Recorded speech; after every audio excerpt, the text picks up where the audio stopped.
laki-laki. Yang dimaksud di dalam ilmu nahwu ini bukan perkataan-perkataan yang terlintas di dalam hati. Yang dibahas di dalam nahwu adalah lafaz-lafaz yang terkeluarkan dari lisan. Kemudian murattab, tersusun. Ada susunannya. Al-mufid, yang mempunyai faedah. Ma yuhsinus suqut,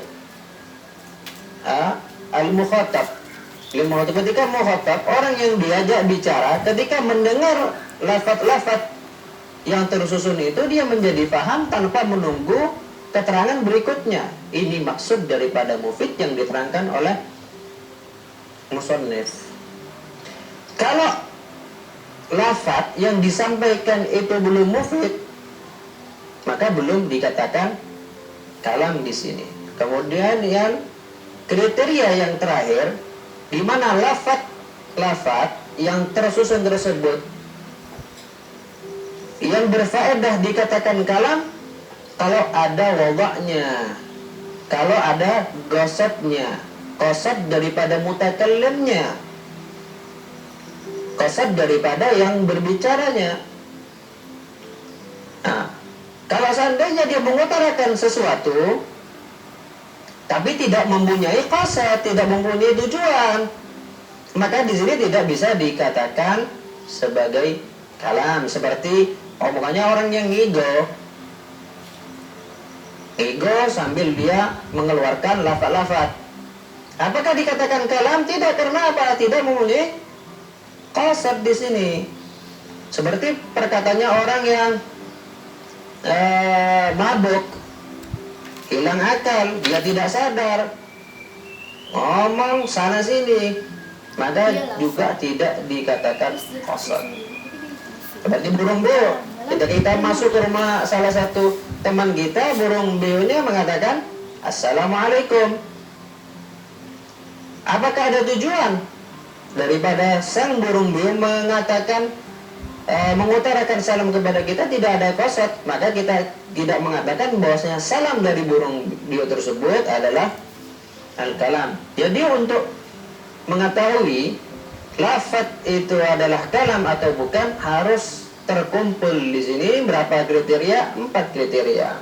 Kriteria yang pertama, lafaz yang tersusun dari beberapa huruf hijaiyah, murattab, tersusun dari beberapa kalimat, kemudian mufid, mempunyai faedah. Kalau ucapan yang tidak mempunyai faedah sehingga mukhatab, orang yang diajak bicara itu belum begitu paham karena ada keterangan yang belum disampaikan lagi, maka tidak dikatakan di sini kalam. Kemudian al-wadah, butuh kepada qasad daripada si mutakallim. Adapun suatu lafaz yang sudah sangat dikenal, siapapun di antara kita sudah tahu, sudah mengerti. Tiba-tiba ada yang mengatakan kepada kita, as-sama'u fawqana wal ardu tahtana. Langit itu di atas kita, bumi ada di bawah kita. Apa dikatakan kalam? Dikatakan kalam. Kita sudah sama-sama tahu di sini bahwasanya langit itu di atas, bumi di bawah. Kita tanya dari ujung ke ujung tentang masalah ini, semua sudah tahu. Tapi tetap kita katakan kepada orang yang memberikan ibarah ini, dia di dalam penyampaiannya pasti ada maksud dan tujuan. Wa aqallu ma yata'allaf min ismin. Kalau ada pertanyaan, ada yang bertanya kepada kita bahwasanya kriteria suatu kalam itu harus murakkab, tersusun.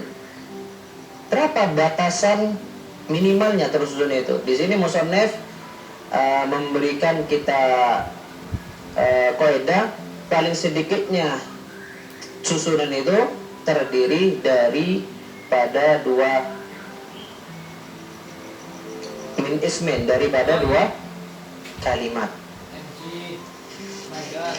Au min fi'lin au ismin, atau dari fi'il dan isim. Jadi dari dua kalimat saja. Susunan fi'il isim, susunan isim dan isim. Fi'il yang isim seperti qama Zaidun, yang isim dan isim seperti Zaidun qaimun. Kalau yang sedikit aja boleh, apalagi yang dua aja yang paling sedikit boleh, apalagi lebih tersusun dari 3 kalimat boleh, dan seterusnya tersusun dari 4 kalimat, 5 kalimat juga boleh. Nah, Musonaf tadi mengatakan paling sedikitnya tersusun dari fi'il dan isim, atau tersusun daripada isim dan isim. Kenapa, Pak? Nah, bagaimana kalau tersusun dari Ya ini fi'il bukan sama huruf? ipin long Bisa dia. atau tidak? Bukan gitu. Untuk kita Kan dijadikan berarti Tak pikir. jadikan sebagai kalam, tidak bisa, karena huruf itu tidak bisa dijadikan sebagai musnad ilaih, tidak bisa dijadikan sebagai sana. sandara. Atau fi'il sama fi'il kita gabung, kita terkib, apa bisa kita katakan sebagai kalam? Tidak bisa dijadikan kalam. Yadhabu yashtari kalam.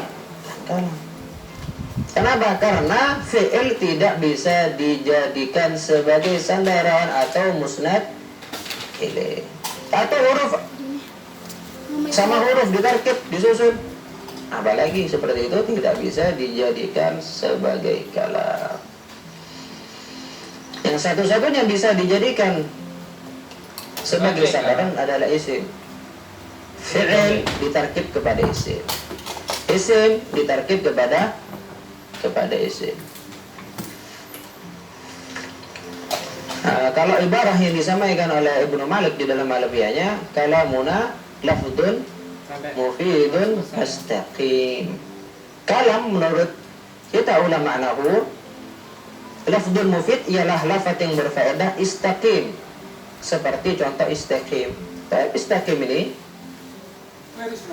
adalah kalam karena tersusun dari apa? Tersusun dari fi'il dan isim. Isim mana isimnya di sini? Isimnya merupakan dhamir mustatir wujuban takdiruhu. Dhamirun mustatirun wujuban takdiruhu anta. Di sini ada terkib dari fi'il dan isim yang berupa dhamir yang dimustatir secara wajib, takdirnya adalah anta. Kalau hanya satu lafaz saja, satu kalimat, itu sudah bisa dipastikan bukan merupakan kalam. Setelah musannif tadi menjabarkan tentang kalam, musannif di sini melanjutkan tentang kalimat.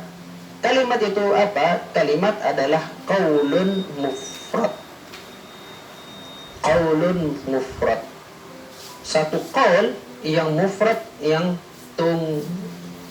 tunggal. Apa itu qaul? Qaul itu adalah lafaz yang mufid, lafaz yang berfaedah. Apabila lafaz itu tidak berfaedah, tidak mempunyai makna, tidak mempunyai arti, maka sudah dipastikan bahwasanya lafaz tersebut itu bukanlah kalimat. Lafaz itu lebih luas daripada qaul. Setiap qaul itu pasti lafaz.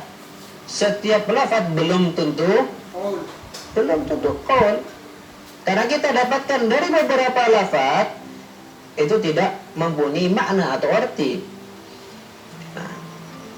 Dan kalimat itu ialah qaulun mufrad. Ada lafaz yang mempunyai arti dan sifatnya itu mufrad, tunggal, tidak tersusun dari beberapa lafaz. Seperti Zaidun. Zaidun adalah mufrad. Bagaimana kita tahu bahwasanya lafaz itu mufrad atau ghairu mufrad? Mufrad itu lafaz yang mufrad ialah lafaz tidak bisa terbagi lagi seperti Zaidun. Bisa dibagi lagi enggak? Enggak bisa dibagi lagi, maka Zaidun adalah lafaz mufrad. Berbeda dengan gulamu Zaidin. Kita katakan bahwasanya lafaz gulamu Zaidin di situ bukanlah lafaz yang mufrad karena ialah dua kalimat digabung menjadi satu. Setelah itu bisa dipisahkan kan? Gulam tersendiri, Z tersendiri. Maka gulamu Z adalah Gulamu Z adalah bukan lafaz yang mufrad, sehingga kita tidak katakan bahwasanya gulamu Z adalah kalimah. Nah, adapun lafaz yang mempunyai faedah yang mufrad itu terbagi menjadi tiga. Yang pertama adalah kalimatu fi'lin, yang kedua adalah kalimatu ismin. Kalau urutannya seperti ini, kalimatu ismin.